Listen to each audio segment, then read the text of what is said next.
And President Trump ran on this as part of his platform. He was going to rip up NAFTA. He's going to renegotiate. He was going to bring jobs back to America. Is this going to bring jobs, manufacturing jobs?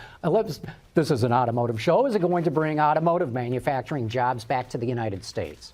Well, look, I think the entire trade war, whether it's with the NAFTA countries, whether it's with Europe, or whether it's with China and the tributaries there, it's one big audacious attempt to repatriate supply chains. That's clearly not working. It's clearly not going to happen. The economics of it just don't make sense. If you're GM, right, and your biggest export market for your automobiles is China, you need to be in those supply chains. You're not going to bring them back. From recent trade data, we looked at the first 6 months of 2018 versus the first 6 months of 2019. Did that because most of the China tariffs on auto took hold in July and September last year that affect the auto industry. And we see, a lot of China trade is down in many of those trade codes, and we see rest of world imports to the U.S. increasing.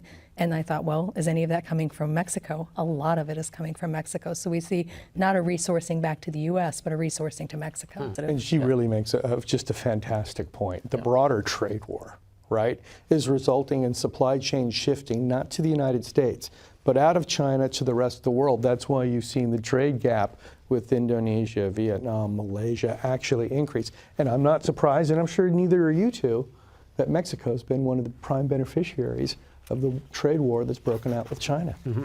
When you take a look at the economic relationship between Germany, South Carolina, and Alabama, you can see how those global supply chains, we're now part of them.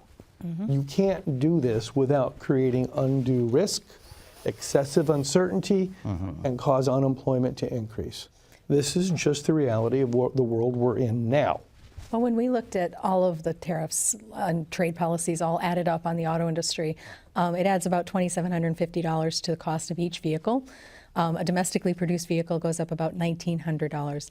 90% of that impact is coming from the imposition of 232 tariffs on all of our trading partners where we don't have a free trade agreement. So that would be everyone except Canada, Mexico, and South Korea. Yeah. And yet we've got a 25% import tariff on pickup trucks. Yes, we do. All trucks. GM, Ford, and Chrysler probably would not exist today without the profits they make on those trucks that are protected by those import tariffs. Why not do the same thing on the passenger car side? There's a real difference, I think. The pickup trucks that we make here in North America are largely for North American consumption.